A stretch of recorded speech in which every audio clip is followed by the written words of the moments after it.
எல்லாரும் வந்ததுக்கு நன்றி. நாங்கள் பேசுகிறத விட இப்போ எல்லாமே அவங்க சொன்னாங்க. அதுதான் எங்களுக்கு ரொம்ப சந்தோஷத்தை கொடுக்குது. ஏன்னா இப்படி ஒரு ஸ்கிரிப்டு, ஒரு ப்ரொடியூசர், ஒரு புது இயக்குனரை நம்பி, நியூ டைரக்டர் அவரை நம்பி ஒரு ஸ்கிரிப்டை ஓகே பண்ணி இவ்வளோ தூரம் ப்ரொமோஷன் பண்ணி கொண்டு வந்தாங்கன்னா அது அவருக்கு தான் முதல் பாராட்டு கொண்டு போய் சேரப்படும். ஸோ அதில் நான் ஒரு இதாக இருந்திருக்கேன் இந்த படத்தில் அப்படின்றது எனக்கு ரொம்ப வளர சந்தோஷம். அதுதான் முக்கியம். தேங்க்யூ எல்லாருக்கும் வந்ததுக்கு நன்றியை தெரிவிச்சுக்கிறேன். இது நாளைக்கு இது எல்லாரும் மக்கள் பார்ப்பாங்கன்ற ஒரு நம்பிக்கை இருக்குது. இது பெரிய ஒரு இடத்துக்கு போகும்ன்ற நம்பிக்கை இன்னும் எனக்கு இருந்துக்கிட்டு தான் இருக்குது. தேங்க்யூ.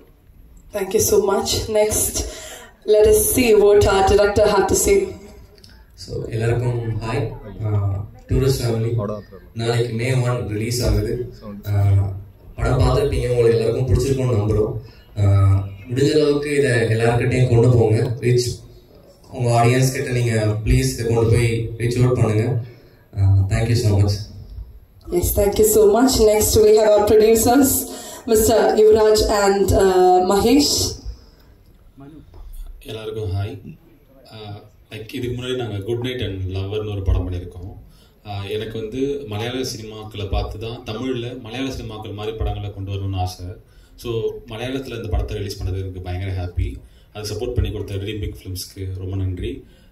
நாங்கள் ஒவ்வொரு ஃபிலிம் பண்ணும்போதும் மோர் தென் கமர்ஷியல் வேல்யூஸை தாண்டி கண்டென்ட் மட்டும் தான் ட்ரஸ்ட் பண்ணி பண்ணுறோம். அதுக்கு மேஜரான இன்ஸ்பிரேஷன் மலையாள சினிமாக்கள் இருந்து தான் எங்களுக்கு பெருசாக கிடைச்சிது.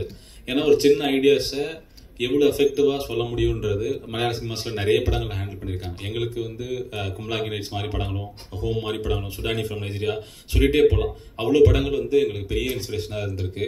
எங்கள் கம்பெனிக்குமே என்னென்னா மலையாள சினிமாக்களை தமிழில் இங்கே எஃபெக்டிவாக பண்ணுற மாதிரி அங்கே பண்ணணுன்றது தான் எங்களோட ஆசை. ஸோ இந்த ஆடியன்ஸ் கிட்ட இந்த படத்தை போட்டு காமிச்சதெல்லாம் ரொம்ப ஹாப்பி. நீங்கள் படம் பார்த்துருப்பீங்க.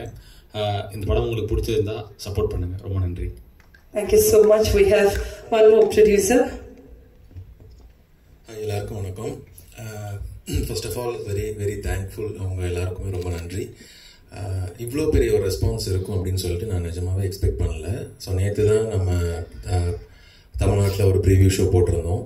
ஸோ அதுக்கு எந்தெந்த பிளேசஸ்லாம் ரெஸ்பான்ஸ் இருந்துச்சோ அதே மாதிரி எல்லாருமே ரொம்ப ரொம்ப எமோஷ்னலாகவும் ரொம்ப ஃபன்னாகவும் ஹாப்பியாகவும் இந்த மூவியை பார்த்து ரசித்தது எனக்கு ரொம்ப ஹாப்பியாக இருந்துச்சு. ஸோ இவர் சொன்ன மாதிரி இப்போ மலையாள சினிமாவில் ரொம்ப நிறைய கண்டென்ட்டான படங்கள் எல்லாம் வந்திருக்குது. ஸோ அதே மாதிரி அந்த பீப்புள் நாங்கள் செஞ்ச ஒரு படத்தை இவ்வளோ அப்ரிஷியேட் பண்ணி இவ்வளோ கொண்டாடி பார்க்கும்போது அதை பார்க்குறதுக்கு ரொம்ப நெகிழ்ச்சியாக இருந்துச்சு. நான் மேலே உட்காந்து அந்த ரெஸ்பான்ஸ் எல்லாம் பார்த்துட்டு இருந்தேன். I was super happy. So ஒரு ரொம்ப நல்ல படம் கொடுத்துட்டு இருந்தோம் அப்படின்னு நான் யூஸ்வலி தமிழ்நாட்டில் நான் சொல்லிட்டு இருந்தேன். பட் ஒரு ரொம்ப தரமான ஒரு நல்ல படத்தை நாங்கள் கொடுத்துருக்கோம் அப்படிங்கிறதுல உங்கள் எல்லாரோட ரெஸ்பான்ஸ் பார்த்ததுக்கப்புறம் இன்னும் ஒரு கான்ஃபிடென்ட்டாக இருக்குது. ஸோ இதை உங்களோட கேரளா பீப்புள்கிட்டையும் ரொம்ப நல்லா எடுத்துக்கொண்டு போய்ங்கிற நம்பிக்கை எனக்கு ரொம்ப ஜாஸ்தியாகவே இருக்குது. கீப் சப்போர்ட் பண்ணுங்க இந்த டூரிஸ்ட் ஃபேமிலிக்கு. Thank you so much. Sure, thank you so much. And we have one more person. Mithun, how was it? How was the journey? Cinema കണ്ട എല്ലാവർക്കും ഇഷ്ടപ്പെട്ടു വിചാരിക്കുന്നു. നാളെ ഇത് റിലീസാകുമ്പോൾ കാണുന്ന എല്ലാവർക്കും ഇഷ്ടപ്പെടുമെന്ന് വിചാരിക്കുന്നു. എല്ലാവരും സപ്പോർട്ട് ചെയ്യുക. കേരളത്തിലും ഒരുപാട് ആൾക്കാരിലേക്ക് ഈ സിനിമ എത്തിക്കുക. നല്ലൊരു സിനിമയാണെന്ന് വിശ്വസിക്കുന്നു. Thank you. Yes, thank you so much. Now let us take few questions from the media. Now the forum is open for discussion. So any questions, anything to ask? Hi sir. എപ്പോഴും സാറിന്റെ സിനിമകൾ കാണുമ്പോൾ അതിലെ content ഭയങ്കര important ആണ്. അയോധ്യയിലൊക്കെ നമ്മൾ കണ്ടിട്ടുള്ളതാണ്. So Tourist Family has a very strong content. So അതായിരുന്നു main important factor to do this movie. அதான் இந்த கண்டென்ட் தான் எனக்கு ரொம்ப பிடிச்ச ஒரு இது. கதை சொல்லும் போதும் அந்த கண்டென்ட், அந்த பேஸ், அந்த கிளைமேக்ஸ் எல்லாமே எனக்கு பிடிச்ச ஒன்று பண்ணது. ஏன்னா அயோத்தி பண்ணேன், நந்தன் பண்ணேன். ஸோ யூஸ்வலாக ஒரு ஆக்ஷன் ஹீரோவாக நம்ம அப்படியே படம்னா என்னோட படம்னா சண்டை கத்தி இப்படி தான் இருந்தது. கதை சொல்லும் போதும் எல்லாம் அப்படி தான் சொன்னாங்க. But I want to do ஒரு ஃபீல் குட் மூவியாக பண்ணணும் அப்படின்னு நாமளும் யோசிச்சுட்டு இருந்தது. அதெல்லாம் அவங்க ஆட்கால் என்ன யோசிக்கும் போதெல்லாம் கத்தியோட அப்படி ஒரு ஃபைட்டு, அப்படி தான் ஒரு டன் ஃபைட்டு அப்படி தான் இருந்தாங்க. பட் அதுவும் வேணும். பட் இப்படி ஒரு படம் பண்ணணும்னு நான் ஆசைப்பட்ட ஒரு இது. அது கேட்டுட்டு இருக்கும்போது எல்லாம் அப்படி வரும்போது அயோத்தி நந்தன் இப்போ இந்த படமும் வந்தபோது டூரிஸ்ட் ஃபேமிலி வரும்போது எனக்கு ரொம்ப சந்தோஷமாக இருந்தது. ஸோ ஃபைட்லாம் பண்ணாமல் உங்களை அழ வைக்க முடியும், கத்தி எடுக்காமல் உங்களை கண்களை வைக்க முடியும், இதெல்லாம் தோணுச்சு. அது இந்த படத்தில் கிடைச்சது. அதை தான் அந்த படத்தில் நாங்கள் பண்ணியிருக்கோம். ஹீரோயிசம் அப்படின்றது வந்து என்னென்னா ஒரு சூப்பர் ஹீரோயிசம்னா சண்டை போட்டு கத்தி பேசுறது அது மட்டும் கிடையாது. மற்றவங்க மனசில் அன்பை விதைக்கிறதும் ஒரு ஹீரோ தான். எல்லாருக்கும் பிடிச்ச மாதிரி இருக்கிறது தான் ஒரு ஹீரோயிசம். ஸோ அந்த மாதிரி படங்களும் வரும்போது தான், இந்த மாதிரி படங்கள் வரும்போது இன்னும் வரும். இந்த படத்தில் பார்த்தீங்கன்னா நான் தான் ஹீரோயிசம் நிறைய பண்ணியிருப்பேன். பஞ்ச் டைலாக் இருக்கும், ஆனால் அது எதுவுமே இல்லாத மாதிரி இருக்கும். ஸோ அதனால தான் அந்த படம் நான் பண்ணேன். Thank you. സർ ഒരു ചോദ്യം ഉണ്ട്. ശ്രീലങ്ക ബേസ് ചെയ്തിട്ട് ഒരുപാട് സിനിമകൾ വന്നിട്ടുണ്ട്.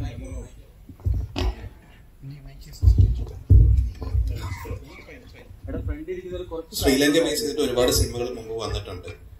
ഇതിലേക്ക് കൃത്യമായിട്ട് സ്പാർക്ക് ചെയ്ത ഒരു മൊമെന്റോ സിനിമയോ അങ്ങനെ എന്തെങ്കിലും റിയൽ ലൈഫ് ഇൻസിഡന്റോ ഉണ്ടായിട്ടുണ്ടോ ഡയറക്ടർ?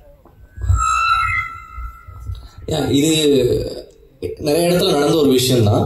அண்ட் இதுக்குள்ள இருக்கிற எமோஷன்ஸ் வந்து லைக் யூனிவர்சலானதான் ட்ரீட் பண்ணியிருந்தோம். என்னன்னா அந்த ஒரு லேயர் மட்டும் எடுத்துட்டோம். ஒரு ஃபேமிலி ஒரு விஷயம் கலந்து வராங்க, அது உங்களுக்கு கிளைமேக்ஸ்ல புரிஞ்சிருக்கும் அது என்ன விஷயத்துக்குன்னு. ஸோ உள்ள இருக்க எமோஷன்ஸ் அண்ட் எவ்ரிதிங் அது எல்லாமே வந்து முடிஞ்ச அளவுக்கு நம்மளை சுற்றி இருக்கிறவங்க, நான் பார்த்த மனிதர்கள், for example MS Bhaskar sir கேரக்டராக இருக்கட்டும், இந்த மாதிரி பீப்புளெலாம் என்னை சுற்றி நிறைய பேர் இருந்திருக்காங்க. அதாவது வெறும் அன்பை மட்டுமே கொடுத்த நிறைய பேர் எனக்கு தெரியும். ஸோ அவங்க எல்லாரையும் இன்ஸ்பயர் பண்ணி தான் ஒரு கேரக்டர்ஸும் டிசைன் பண்ணியிருந்தோம். பேசிக்காக கைண்ட்னஸ் அண்ட் லவ் ஸ்ப்ரெட் பண்ணணும், அதுக்காக தான் பண்ணப்பட்ட ஒரு படம் இது.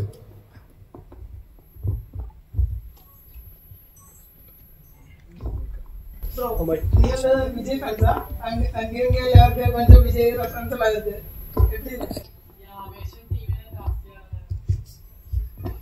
ആവശ്യം ടീമോ ഇങ്ങനൊരു സിനിമയുടെ ഭാഗവും കഴിഞ്ഞത് ഭയങ്കര സന്തോഷമുണ്ട്. ആവശ്യത്തിന് ശേഷം ഇതുപോലൊരു നല്ല സിനിമയും പിന്നെയും ഭാഗമാവാൻ സാധിച്ചതിൽ ഒരുപാട് സന്തോഷം. അങ്ങനെ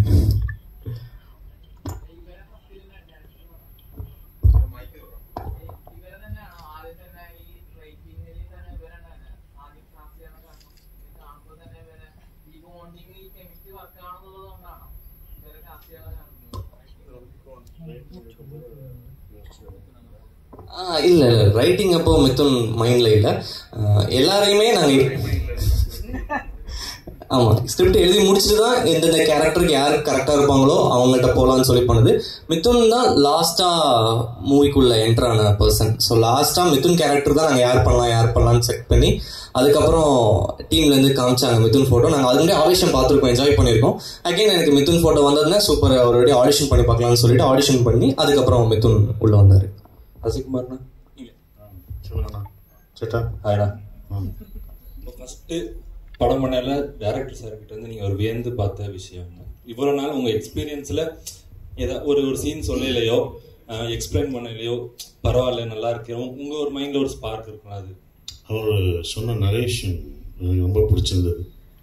ஆனால் அவங்க இன்னப்போ வரைக்கும் எனக்கு வருத்தப்படுவாங்க. என்னென்னா அதை நான் கூர்ந்து கவனிச்சேன், என்னாலும் அப்படி நரேட் பண்ண முடியாது.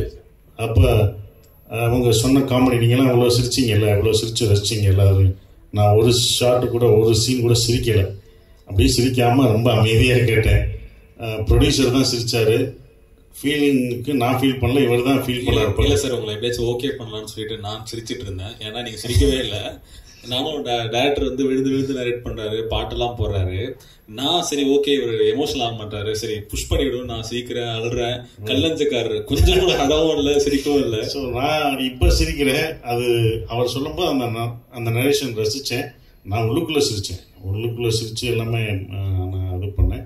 பட் அந்த நரேஷன் வே ஆஃப் நரேட் பண்ணுறது ஒன்று, ஸ்பாட்டில் எல்லார்ட்டையும் ஒர்க் பண்ணுற அந்த விதம் அப்படி ஒரு அழகாக போகும்போது எல்லாம் பசங்க தான், எல்லாம் சின்ன பசங்க, கேமராமேன் எல்லாமே. எனக்கு ஏதோ காலேஜுக்குள்ளே போன மாதிரி தான் இருந்தது. ஒரு காலேஜில் அப்படி படிக்கிற மாதிரி இவங்களோடலாம் பண்ணும்போது. பட் ரொம்ப அழகாக இவ்வளோ பெரிய ஆர்டிஸ்ட் இருக்காங்க, அந்த இது இல்லாமல் எல்லாமே கிளியராக ஹேண்டில் பண்ணதெல்லாம் நான் கற்றுக்கிட்டேன். ஒவ்வொரு இயக்குனர்கிட்டையும் நம்ம கற்றுக்கிட்டு இருக்கோம். நம்ம படம் ஜெயிச்சனால நமக்கு எல்லாம் தெரிஞ்சது அப்படின்னு அர்த்தம் கிடையாது. என்னுடைய 10வது படம் 20வது படமும் ஒவ்வொரு இயக்குநர்களும் எனக்கு கற்றுக் கொடுத்துக்கிட்டே தான் இருப்பாங்க. அது எண்டே கிடையாது. அது போய்கிட்டே தான் இருக்கும். அப்படி தான் நான் நினைக்கிறேன். I'm learn from him lot. Director இன்னொரு கொஸ்டின். சீரியஸாக எனக்கு இந்த படம் உண்மையிலேயே ரொம்ப பிடிச்சிருக்கு. நல்ல டச், நல்ல ஃபேமிலி ஸ்டோரி, நல்லா காமெடி எல்லாமே. உங்கள் ரைட்டிங் ஸ்டைல் இதானா இல்லை இதுக்கடுத்து இன்னும் ஆக்ஷன் ஃபிலிம் அந்த மாதிரி உங்கள் ரைட்டிங்கில் எதுவும் இருக்கா? இதில் என்னோட ஃபில்ம் என்னன்னு எனக்கு நானும் கண்டுபிடிக்கலன்னு நினைக்கிறேன். நான் இப்போ தான் ஃபர்ஸ்ட் ஃபிலிம் பண்ணியிருக்கேன். எனக்கு இந்த எக்ஸ்பீரியன்ஸ் பிடிச்சிருக்கு. நான் இதோட ப்ராசஸ் ரொம்ப என்ஜாய் பண்ணியிருக்கேன். எழுதின விதமாக இருக்கட்டும், அதை ஷூட் பண்ண விதமாக இருக்கட்டும், ரொம்ப என்ஜாய் பண்ணியிருக்கேன். ஸோ ஃபியூச்சரில் தான் தெரியும். திரும்ப நான் அடுத்து எழுதும்போது தான் தெரியாது எனக்கு என்ன வருதுன்றது. எனக்கு அப்போ தான் தெரியும்னு நினைக்கிறேன்.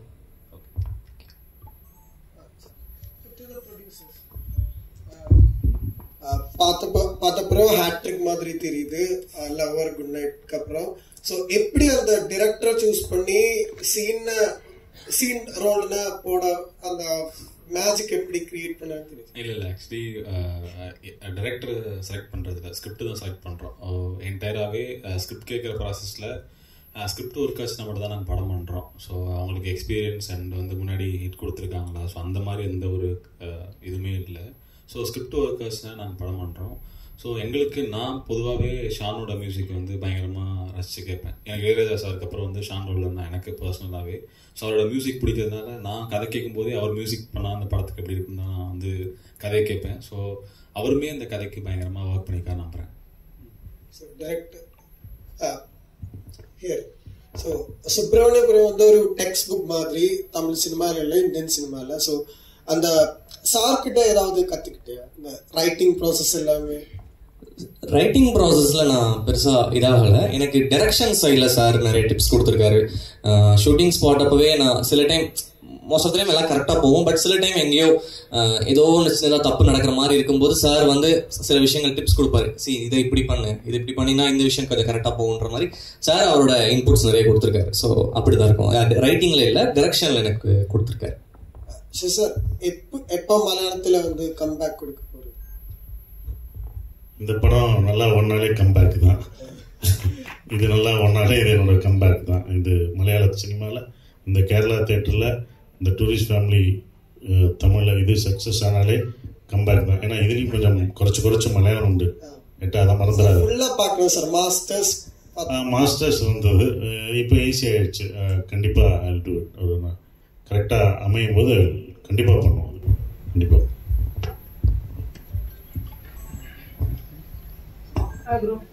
நீங்க வந்து 24 years ஆயிருது.